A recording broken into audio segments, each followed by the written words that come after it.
This is it, Season 10 American Ninja Warrior, the end of the biggest season ever. I can't wait to see it. I have the feeling something special is in the air, and we're going to see another total victory. Well, and the thing is, the layout is different. We've changed everything up here in the finals, and that's a big deal because a lot of these ninjas have been used to a certain setup. It's different. The color schemes are different. It's the 10th year, baby. So Season 10 has been incredible. We've really seen the women continue to dominate. Jessie Graff, who unfortunately can't be here because our woman is working on something wonderful that has to be secret, but Flex Labreck is back, Barclay Stockett, of course, Drew Dreschel, the real-life ninja, Kingdom Ninja, looking awesome. Yeah, a lot of those guys are looking really good. And too, the rookies. This year, we had a lot of young guys in. We changed the age limit to 19, and we have some of those young folks, guys who were just a couple of years ago taking their ACT and SAT, and now they're competing in the national final. We think about the kid, Matisse Awadi. It's going to be impressive to see what he does for his first opportunity here in Las Vegas. And it was great this season having the return of our only $1 million winner, Isaac Caldiero. But you saw how hard American Ninja Warrior is when he went out on a balance obstacle in the city finals. It's open. Anyone can do it, but we've seen how hard it is. And I really do, and I think we do. We have a sneaky suspicion that something is different about these ninjas. They got a little bit more swag this year, and I do think we could see another $1 million winner. Well, this year we were in Minneapolis, and we found a little nugget. In Minneapolis, they have 8 ninja gyms. I think that's the most ninja gyms in one city. And so with the population of these ninja gyms growing everywhere, the ninja skill sets are getting better and better. They have all different types of obstacles in these gyms. I can't wait to see what they bring out, after all the training, what they bring out on the course. The amazing thing is how much harder the obstacles get year after year. Obstacles that used to be stage 3 or 2 here are now seen in qualifying. And yet, in the city finals, last year we only had 9 finishers. This year we had 28. That's a testament to how well prepared these athletes are, how hard they're working. When a guy like Isaac Caldiero, who's achieved total victory, can't even make it back to the national finals, you know the rest of the pool has gotten really good. Yeah, I think it's going to be that we're going to see a lot more hungrier ninjas. They see that the big dog in Isaac Caldiero is down. This is my opportunity. And I think they saw the swag that Isaac Caldiero was walking around. Look, dude's rich. The Target stock boy. Yeah, he's rich, he's got money, and I think they smell a little bit of that. One of the cool things, though, is this year we've gotten to do a little deeper dive. We have the American Ninja Warrior podcast that he and I host, and you have a chance now to get to know these ninjas a little better. And one of the great things was we got to sit down with guys like Isaac Caldiero and Sean Darlingham and Grant McCartney, some of your favorite ninjas, and really get to show you a deeper side to them. And for us, it's been a ton of fun because we thought we knew these ninjas, but until you hear them on the American Ninja Warrior podcast, you don't know these ninjas. Yeah, you don't know until you know.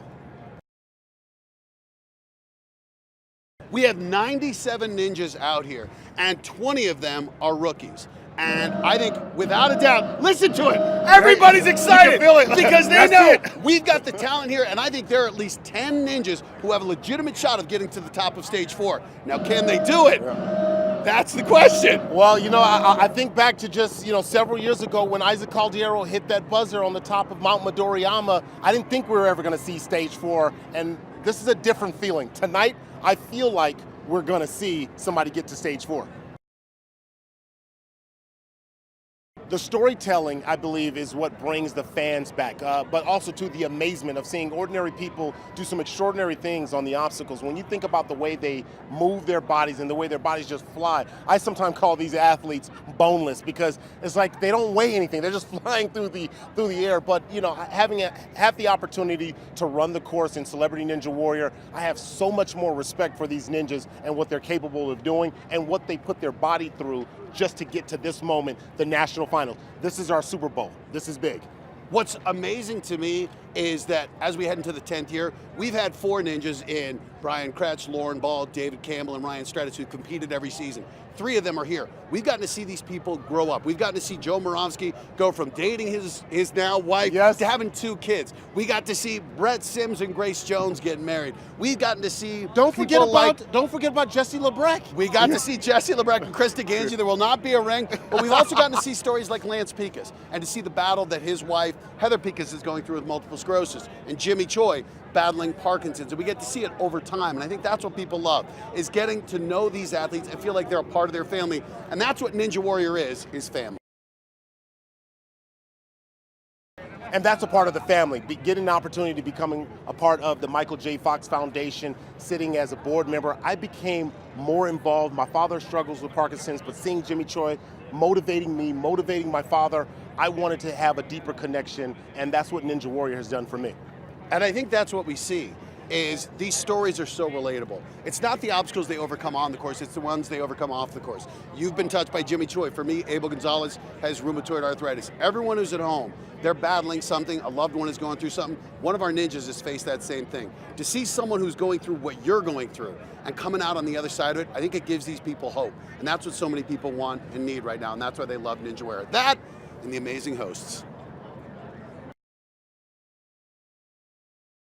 Well, having run the Celebrity Ninja Warrior, it changed my life completely, but also changed the way I call the runs. I have a little bit more respect at the end of my commentary, and that's because it deserves it. But it's always deserved it, but you don't know until you know, and once you can identify the pain, the struggles, when I tell those ninjas to keep their L's, it's not as easy as just saying keep your L's. He didn't have L's. He had straight eyes, and he still got through it. And it was incredibly difficult. I mean, I can't tell you how nervous I was. My chest was pounding. Just to be able to sit there and identify now and say, I know what it's like to walk up to the start line. My chest was tight. I couldn't, and I had to yell. I was like, why do you yell at the front? I know why they yell. You got to let all those nerves out.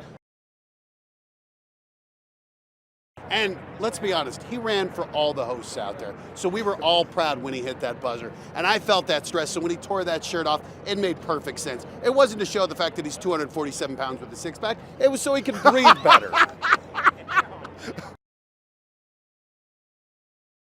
When Akbar went on Celebrity Ninja Warrior, he wasn't just running for himself or for the Parkinson's Foundation. He was for running for hosts everywhere. And I was so proud when we hit that buzzer together.